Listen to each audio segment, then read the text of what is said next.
You know, I look back on, in my new book, I talk about the history of the US bioweapons program. And from the beginning, the CIA was running the bioweapons program. Why? Because we didn't have a bioweapons program after World War II. And the CIA's first operation was called Operation Paperclip. And it was an operation to get all the bioweapons and nuclear and chemical scientists out of Germany and Japan, where they had an extensive bioweapons program. The Japanese had a horrendous program where they did live vivisections on 3,000 people. You know, they killed them all during the operation, removing their infected organs while they were alive with no anesthesia. And these were horrible, horrible scientists. The CIA elevated them, brought them over to Fort Detrick, downloaded them, and made them the heads of hospital systems and pharmaceutical companies in Japan, and continued to work with them. And they brought all the German scientists over here. And then they did all these experiments unwittingly on the American public. They sprayed toxins in National Airport. They sprayed them in the Pentagon air conditioning system. They put poison water in NIH. They put light bulbs filled with bacteria that they broke on the grates and contaminated the New York City subway system. Some of those microbes still in the subway today. They did aerial dosing, and from ships of about 60 million Americans. They dosed San Francisco, Los Angeles, New York, Virginia, Norfolk, Virginia. All of the seaside towns were dosed from the air, and a lot of the Midwestern cities were also dosed. They're all unwitting. They did 200 outdoor tests on Americans, unwitting. And they developed bioweapons that by 1969 had a nuclear equivalent. They could kill people at 29 cents per death, according to a CIA study, which they're bragging about. And then in '69, President Nixon shocks the world by going to Fort Detrick and ending the US bioweapons program. He was worried that we were creating bioweapons that could be reproduced for nothing. They were kind of a poor man's nuclear bomb. Anybody could reproduce them and we were publishing how you did it. So they were giving blueprints to foreign nations to create these things that could be used against us. And he said, why are we doing this? We have nuclear bombs. We don't need these things. And we have a monopoly on nuclear bombs. 7 nations have them. We've agreed not to give them to anybody else. Why are we letting these guys get, weapons that are going to be turned against us? So he shut down the whole program.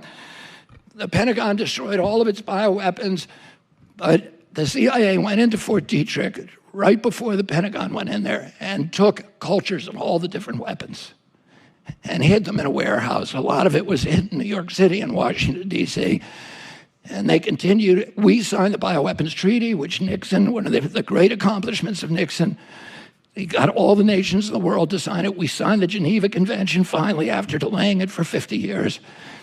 The CIA was breaking the law the entire time.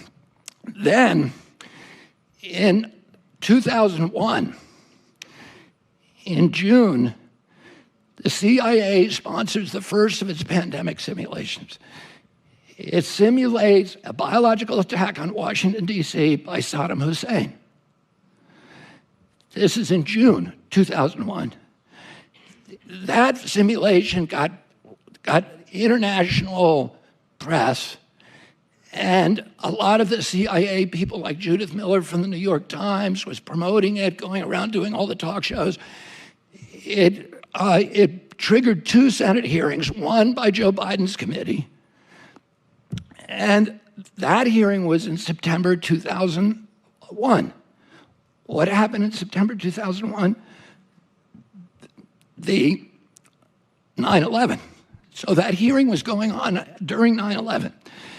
As soon as 9/11 happened, the neocons, which were working on all this stuff with the CIA, pulled out the Patriot Act, a 350-page statute from a shelf where it had been waiting for a while, and in 1 week said, we want to pass this in a week. There's only one member of Congress who read it, which was Dennis Kucinich, and he went crazy and said, you have no idea this is the end of American democracy if you do this. It allows the CIA to spy on Americans. One of the things the Patriot Act did is it did not get rid of the Geneva Convention or the Bioweapons Treaty, but it said no federal official can be prosecuted for violating those two statutes. So it reopened the bioweapons arms race globally. And a week after, when the Patriot Act was being debated, and it was being held up by two senators, there was an anthrax attack on the US Capitol. It was blamed on Saddam Hussein, and the neocons all said, see, we were right in the pandemic simulation, Saddam Hussein attacked us. And we used that as a justification to go to war against Saddam Hussein. And within 2 days, we passed the Patriot Act. Who got the anthrax? Two Senate offices, Tom Daschle and Patrick Leahy, the two senators who were blocking the Patriot Act. The FBI did a 1-year investigation. They said this anthrax was unique. It was Ames anthrax, and there's only one place in the world it could have come from, Fort Detrick, the CIA lab. So we went to war, we passed the Patriot Act, and immediately started giving $2 billion a year to bioweapons development. The Pentagon didn't want to do it because it was nervous about the legality, because it was a death penalty to violate the Geneva Convention. Oh, you would have been committing a war crime, even if somebody told you it was okay. It wasn't. And so they funneled it through DTRA and DARPA. They funneled all of that money to NIH, to NIAID, which became the primary spear tip of bioweapons development. So Tony Fauci became the bioweapons czar in 2001. His budget went up by $2.2 billion. He was personally given a 68% raise from the military. That's why he was the highest paid individual in the federal government, because he was getting this 68% bonus every year from the military. But it meant that he could not stop.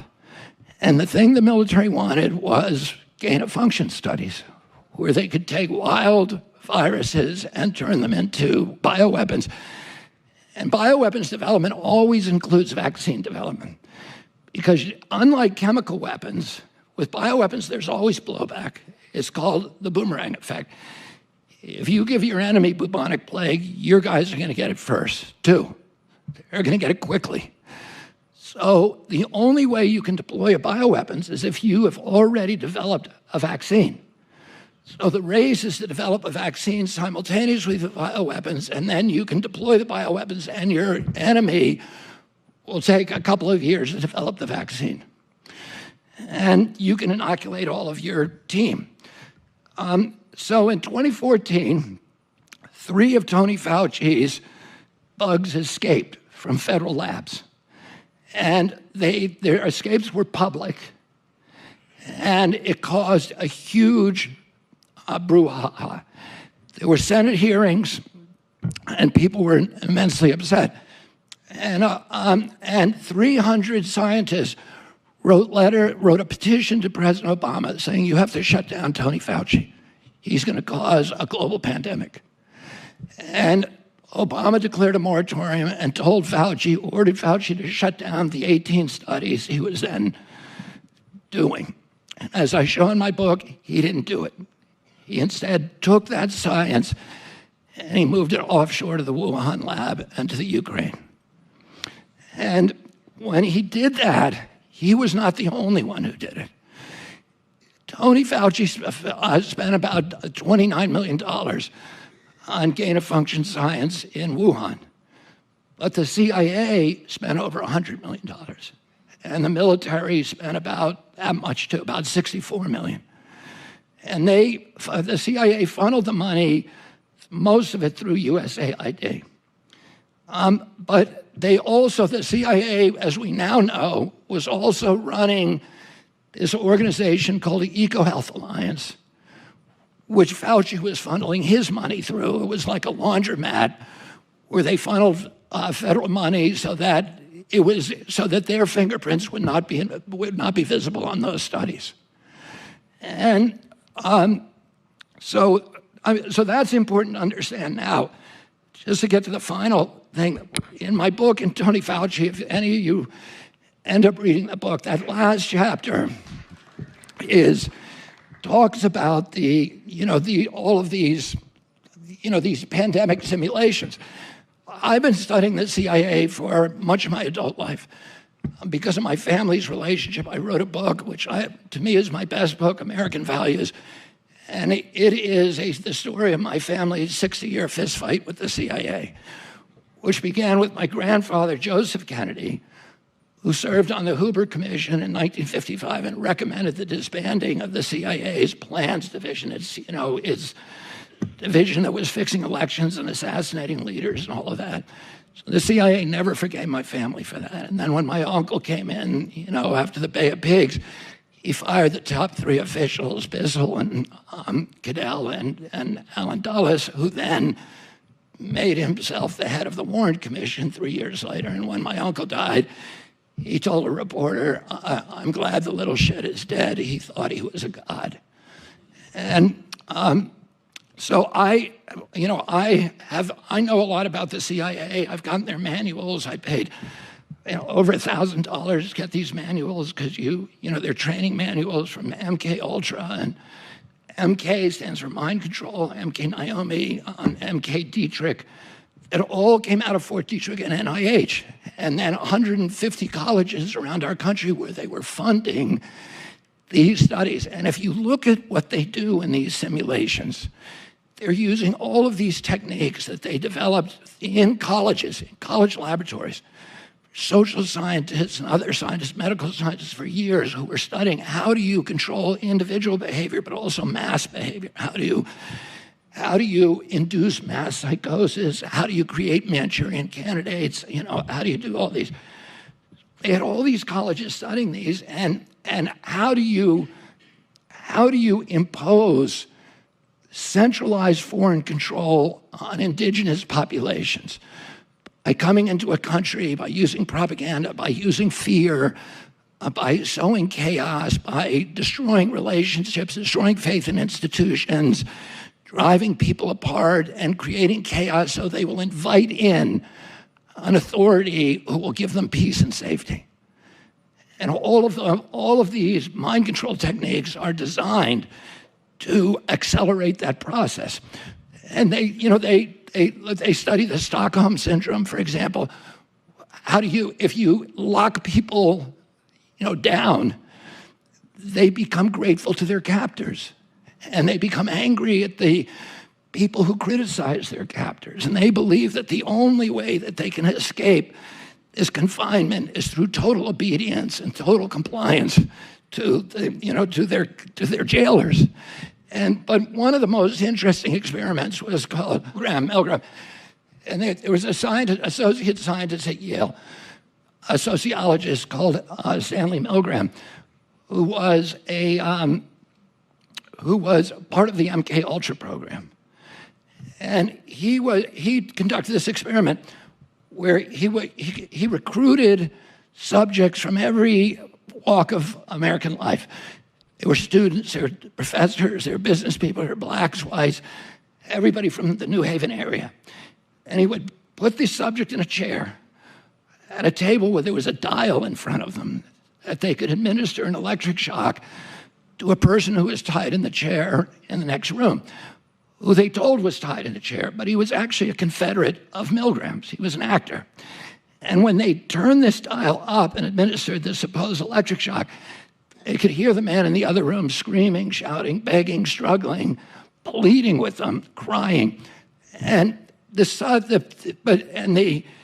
most of the people who were participating in this experiment begged to stop. A lot of them were crying and telling the doctor was standing behind them saying, turn it up, turn it down, turn it higher, turn it down, turn it even higher, turn it down. And 67% of them turned it up to 250 volts where it was marked potentially fatal.